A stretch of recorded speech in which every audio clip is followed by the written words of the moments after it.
Pemerintah Kota Surabaya mengantisipasi kemacetan adalah dengan membangun tram atau kereta listrik. Tram dianggap menjadi solusi karena merupakan transportasi massal yang bisa membuat warga beralih daripada menggunakan kendaraan pribadi.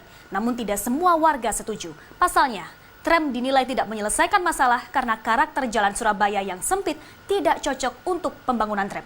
Berikut ulasan khas reportase Jawa Timur.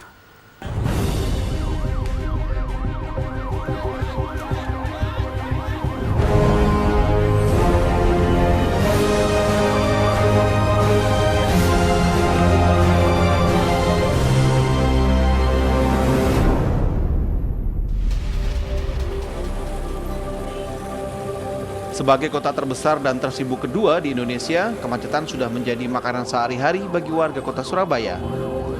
Institut Teknologi 10 November menghitung kemacetan di Surabaya membuat kerugian setidaknya 1 triliun rupiah dalam sehari. Penyebabnya banyak, dari mulai penggunaan kendaraan pribadi yang melonjak hingga terbatasnya penambahan jalan di Surabaya. Salah satu solusinya adalah memaksa warga beralih pada angkutan massal, tram atau kereta listrik di tengah kota. Setelah MOU dengan Departemen Perhubungan pada tahun lalu, Pemkot Surabaya dan pemerintah pusat sepakat akan menghidupkan lagi moda transportasi tram. Proyek senilai 1,8 triliun rupiah ini nantinya akan dimulai pada Agustus tahun ini.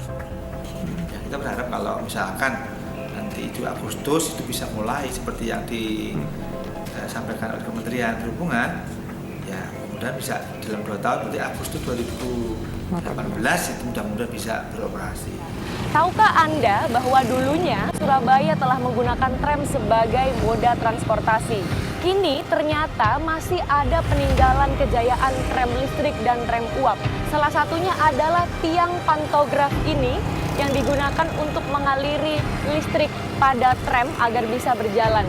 Kondisi tiang ini sudah berkarat karena 44 tahun tidak dialiri listrik dan tidak digunakan.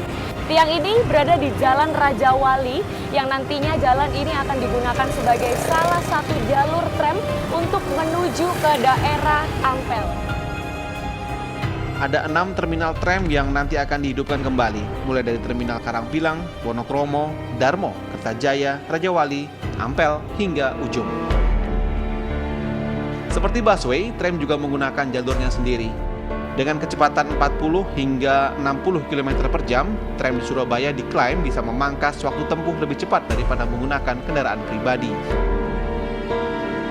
Surabaya memang cukup beruntung karena dulu pernah punya tram, dimulai dari tahun 1923 hingga berakhir tahun 1975.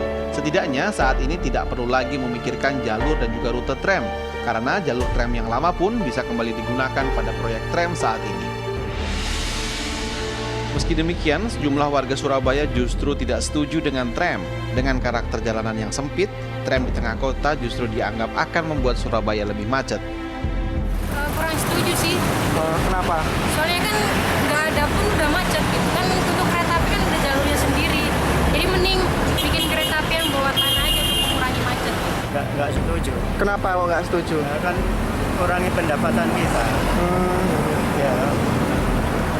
Terus sekarang udah sepi gara-gara sepeda motor, ditambah tram kan tambah sepi lagi kan. Ketidakcocokan tram sebagai solusi kemacetan di Surabaya juga dikatakan pengamat transportasi ITS. Menurutnya dibutuhkan perpaduan antara tram dengan angkutan massal lainnya agar macet bisa segera hilang dari kota Surabaya. Nah, kalau Surabaya hasil kajian tim kami ITS waktu itu sebetulnya yang optimal dari Surabaya itu tidak hanya satu moda yang dipilih, tram, ya. Jadi gabungan antara busway katakanlah itu, ya, bentuk angkutan umumnya itu dengan moda transportnya bis dan tram misalkan gitu. Jadi tidak bisanya kita milih satu itu paling cocok, tidak, karena struktur kota Surabaya, ya, kemudian pergerakan orang, kemudian pertumbuhan di masing-masing bagian kota Surabaya itu beda. Dengan peningkatan penggunaan kendaraan pribadi yang tinggi setiap tahunnya serta minimnya pembangunan jalan baru di Surabaya, bisa jadi tram tidak akan berdampak signifikan. Tetapi kita tentu berharap pemerintah sudah mempunyai solusi soal ini dan mengikutinya dengan kebijakan tegas soal transportasi massal yang nyaman, aman, dan juga efektif. Tim Liputan, Surabaya.